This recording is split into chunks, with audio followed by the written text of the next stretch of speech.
A maioria das pessoas, que hoje passam pelo sistema Anchieta Imigrantes, não imaginam como seus antepassados caminharam por trilhas e estradas sinuosas para que o acesso do litoral ao Planalto Paulista fosse possível.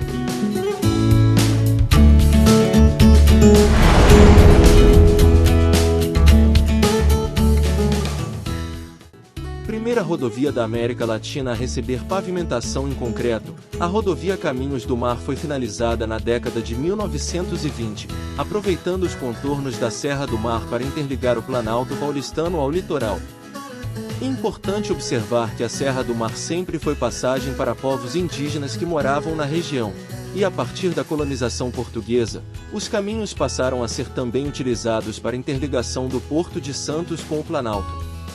Ao longo dos anos, por estes caminhos circularam também tropeiros, escravos, imigrantes e turistas, além dos povos tradicionais, e a rota tornou-se importante na distribuição de mercadorias que sustentavam o crescimento dos núcleos urbanos, apesar da precariedade e do alto grau de dificuldade de circulação na serra.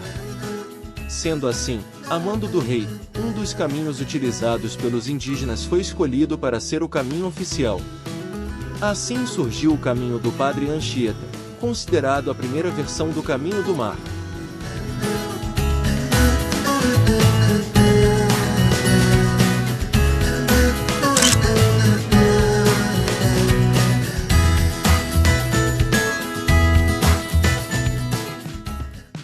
Vamos conhecer um pouco sobre os monumentos históricos espalhados pelo parque.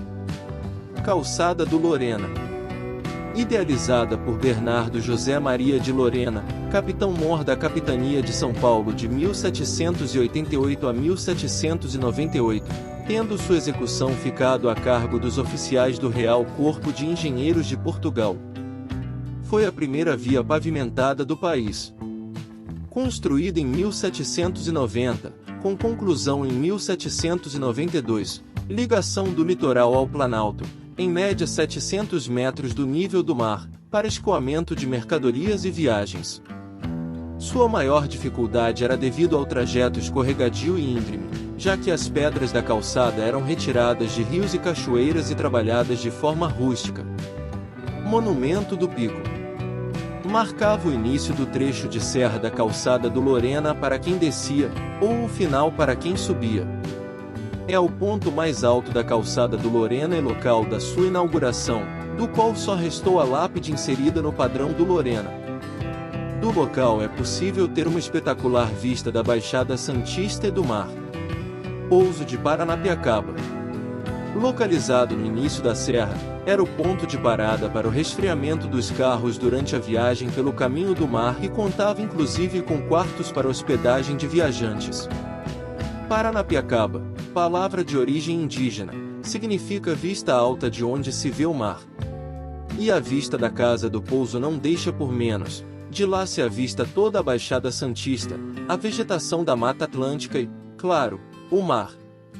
Construído em 1922 em granito, tem azulejos que ornamentam a frente e as laterais, e o mapa da malha rodoviária de São Paulo da época pintado à mão pelo artista José Vaz Washington Rodrigues.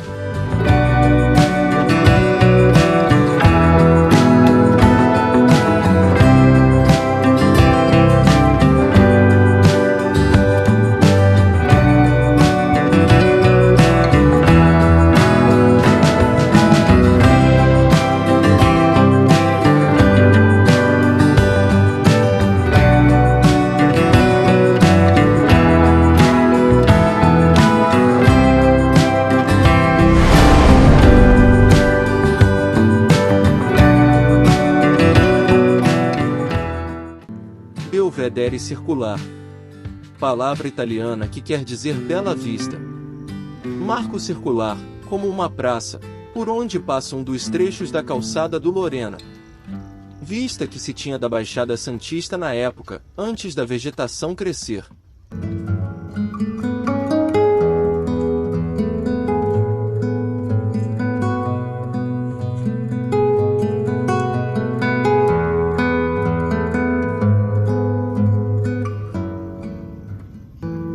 Rancho da Maioridade. Durante a descida para Santos, na década de 20, era necessário parar um pouco para descansar. Para isso, foi construída uma parada no meio da serra a qual se deu o nome de Rancho da Maioridade, em homenagem à antecipação da maioridade de Dom Pedro II. A casa em granito de 2 andares possui painéis de azulejos pintados que ilustram figuras importantes para a evolução rodoviária da época e a esfera armilar, objeto do estudo astronômico, usado pelos navegadores da época como bússola. Dela se vê a Baixada Santista e o Complexo Industrial de Cubatão.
Seu nome foi dado em homenagem ao governador da província de São Paulo da época, Bernardo José Maria de Lorena, que foi considerado o governador que mais trabalhou em benefício da província.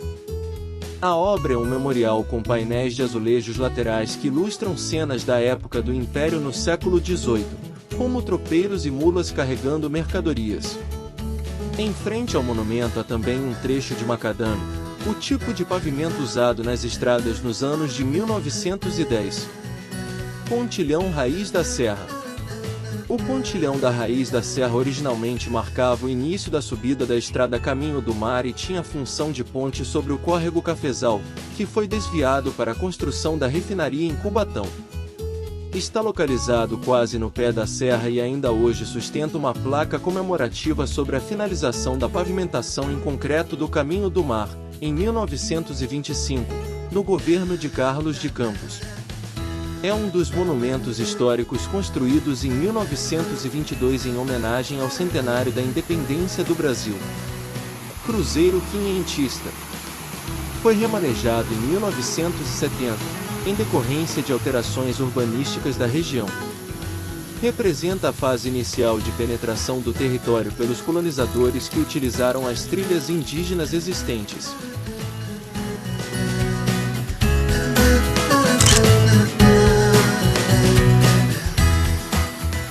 Quem nunca viu os tubos gigantes no morro em Cubatão quando estão indo para Santos ou para outra praia do litoral paulista? Os tubos cruzam a Serra do Mar de cima a baixo e chamam a atenção de quem passa por ali, principalmente em dias em que o tempo está limpo, em que se pode melhor observar. Os 8 tubos cravados no meio da Mata Atlântica mexem com o imaginário de muitas pessoas. Há quem acredite que por eles desce petróleo, mas na verdade o conjunto de tubulações, que parece ter início em uma espécie de catedral no alto da montanha, transporta água para uma das mais antigas usinas hidrelétricas aqui no Brasil, a Henry Borden, localizada em Cubatão.